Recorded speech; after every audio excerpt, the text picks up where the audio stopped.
Welcome to This Week in Ames. I'm Susan Guiazda. On today's show, we'll check in with the Ames Fire Inspector.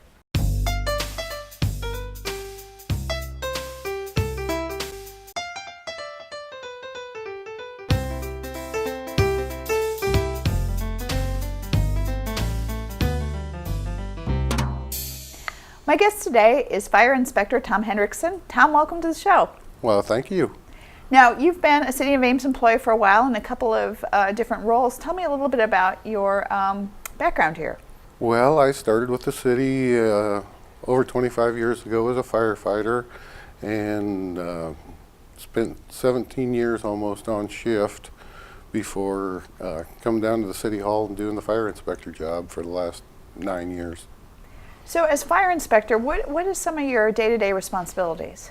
I do the commercial fire inspections and fire code enforcement for the city, and also am involved in the planning and development review so that we get site plans that work out for the fire department as well as the city planning department. So really that focus on safety is primarily what you're focusing on. Right, yeah, it's hard to quantify the worth that I provide, but that's what I'm all about, educating the public about fire safety.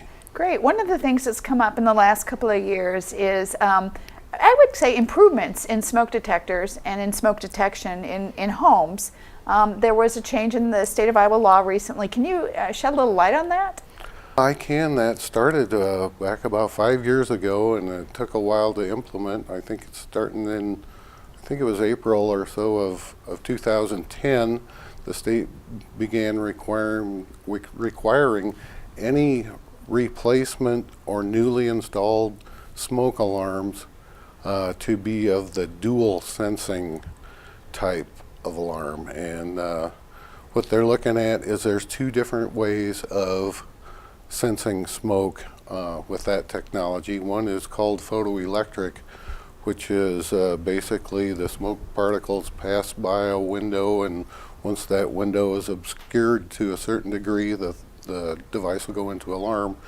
The other is ionization style, which actually picks up minute particles of combustion and bounces them through a little radioactive chamber, and that's how it senses and goes into alarm. So a little more sophisticated than your older traditional alarm. They definitely are. Both work quite well. There's documentation that photoelectric will pick up smoke from a lazy, slow burning fire a little more rapidly, where ionization will pick up and go into alarm maybe a little bit quicker on a free burning type situation. So since most of your residential fires do start out as a slow burning fire, maybe photoelectric might be the primary one to look for, but you have to have dual sensing. Dual sensing can also mean it could either be both of those types of smoke detection or either one of those types coupled with CO detection. So carbon monoxide is kind of a detection, is a big deal at this point of the year. We're inside a lot, we have furnaces running. As you said earlier, any kind of combustible engine, if you're running a space heater, fireplace. Why is carbon monoxide detection important? Well, it is because we can't sense it ourselves as human. It's odorless and colorless, and it sneaks up on you. So if you have a fuel burning appliance that isn't vented properly, you can accumulate CO in the home. It's readily miscible with air, so it's fairly buoyant. It can be found at lower levels or all the way up to the ceiling. And you said you may experience some symptoms, or you may not. What might be a symptom of carbon monoxide exposure? Mostly you think of headache and nausea, confusion. Those would be the three primary. And it's deadly if unchecked. It is deadly, that's true. So if your smoke detection is up to date and you're good to go in that area, you can add carbon monoxide detection to your home just through a plug-in system. Sure, they have units that plug right into the wall. A lot of them will give you a digital readout and have some options on there to look at the peak value you've reached over a 24-hour period, or other things like that. So yeah, they're pretty sophisticated. And they'll obviously warn you if levels are too high and you need to get out of the house. Yeah, they're important, just like smoke alarms are important.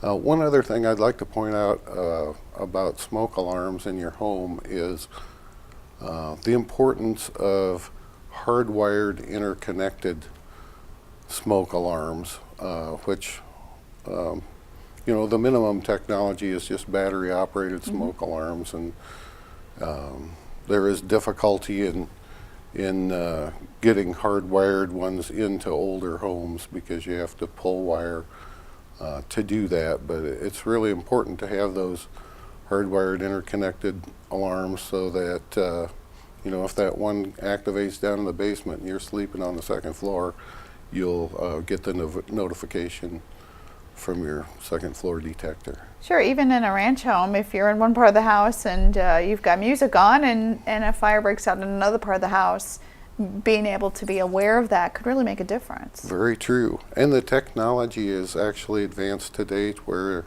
you can interconnect, you can get devices that interconnect through radio frequency. So if you have one hardwired one, you can find devices that will be interconnected through a wireless signal in other parts of the home. Well, you did mention that the hardwired is preferred and having them interconnected. Obviously, there are still people that have the battery-operated smoke detectors, and I'm sure you encourage them to constantly monitor those. Absolutely. They should be checking them monthly and at least annually, changing out the batteries. You might be surprised to know how many lives are saved across the state with smoke alarms. The former state fire marshal, he asked all the fire departments in the state to report, and he saves lives saved, people notified due to their smoke alarms, and then the number runs right up there every year.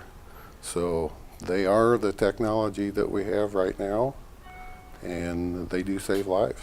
So you don't want to be taking the batteries out of your smoke detector to play a video game? No, you don't want to do that. That's, they're a priority, and you don't want to be sleeping somewhere without that constant protection. The other thing I had learned from our Ames Fire Department is that about 10 years is the lifespan of a smoke detector.